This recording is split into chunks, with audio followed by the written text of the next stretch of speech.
رمیا خالد کا افسانچہ سنتے ہیں۔ عنوان ہے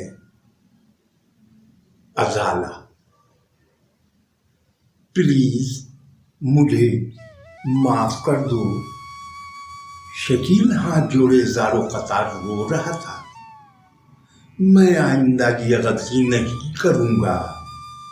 وہ جو میرا کراچی والا دوست ہے، میں نے اسے منا لیا ہے، وہ میری خاطر یہ سب کرنے پر تیار ہے۔ رخشندہ نے آنکھوں سے بہتے آنسو صاف کیے اور کہا، میں تیار نہیں ہوں۔ کسی کو پتہ نہیں چلے گا یار، بس تم مان جاؤ۔ اس نے بیگ کندھے سے لٹکایا اور اٹھ کھڑی ہوئی۔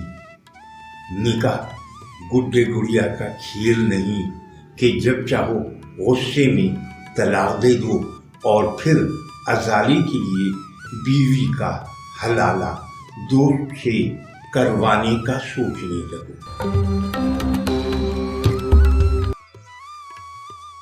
مہک، یہ عنوان ہے عباس ثاقب کے افسانچے کا۔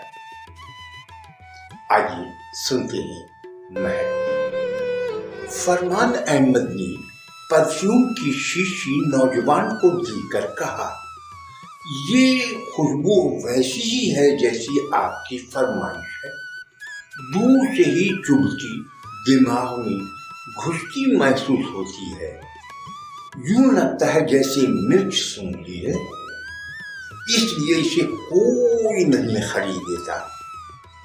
نوجوان نے سنتے ہی پرفیوم خرید لیا۔ فرمان احمد نے حیرت بھری نظروں سے اسے دیکھا۔ خاصا خوش شکل نوجوان تھا، مگر خوشبو کا یہ ذوق۔ تبھی نئے گاہک نے ان کی توجہ حاصل کر لی۔ کچھ دیر بعد انہیں واٹس ایپ پر مہک کا پیغام ملا، ابو راشد نے پھر پوچھا ہے کہ کیا میں اپنی امی کو بھیج دوں؟ فرمان احمد نے لکھا، ہرگز نہیں، میرا ارادہ اٹل ہے، ہم برادری سے باہر رشتہ نہیں کرتے۔ مہک نے اس پیغام کا کوئی جواب نہیں دیا، مگر وہ رات کو دوا دینے کے لیے فرمان احمد کے بستر کے پاس پہنچی تو وہ بری طرح چونک پڑے۔ انہوں نے بمشکل خود کو سنبھالا اور دھیمے لہجے میں بولے، برخوردار کو کہو کہ اس اتوار کو اپنی ماں کے ساتھ چائے پر آ جائے۔ اپنے کمرے میں پہنچتے ہی مہک نے واٹس ایپ پر کال ملائی اور جوش و مسرت سے لبریز لہجے میں بولتی چلی گئی، مبارک ہو راشد، ابو مان گئے، مگر تم واقعی اول درجے کے کمینے۔ پرفیوم والا آئیڈیا کم از کم میں تو 100 سال میں بھی نہیں سوچ سکتی تھی۔ شاہانہ جاوید کا افسانچہ سنتے ہیں۔ عنوان ہے پروویڈنٹ فنڈ۔ کتنا مطمئن گھرانہ تھا۔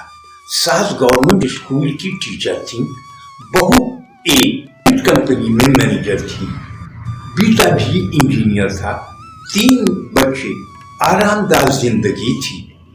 ساس کو ریٹائر ہوئے چند مہینے ہی ہوئے تھے کہ گھر کا نظام سرپٹ ہونے لگا۔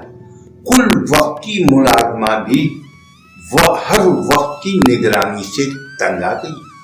بہو کو بھی ساس کی روک ٹوک بری لگنے لگی۔ سکون تھا جب تک جاب کر رہی تھی، اب تو امی تمہاری درد سر بن گئی ہیں، کچھ کہتے کیوں نہیں؟ آپ انہیں آپ ہی کے گھر بھجوا دیں۔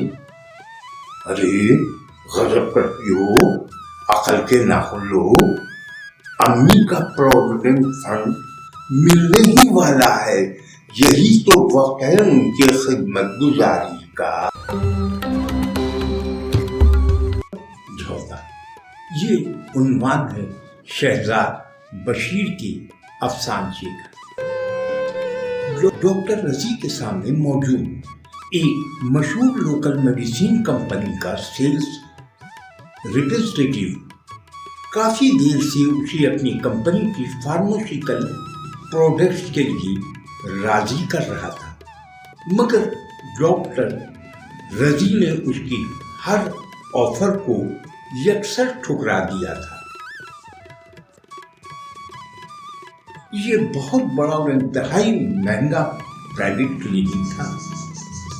اس ڈیل کی کامیابی پر اسے بھاری کمیشن ملنا۔ اس نے آخری کوشش کرتے ہوئے ڈیل کو مزید پرکشش بنانے کے لیے آفر بڑھا دی۔ ڈاکٹر رضی نے اسے دیکھے بغیر جواب دیا، نہیں مسٹر، صرف بھروسہ مند کمپنیوں کی ادویات میں لکھتا ہوں، تھوڑے سے کمیشن کی خاطر مریض کی جان سے نہیں کھیل سکتا۔ اب آپ جا سکتے ہیں، شکریہ۔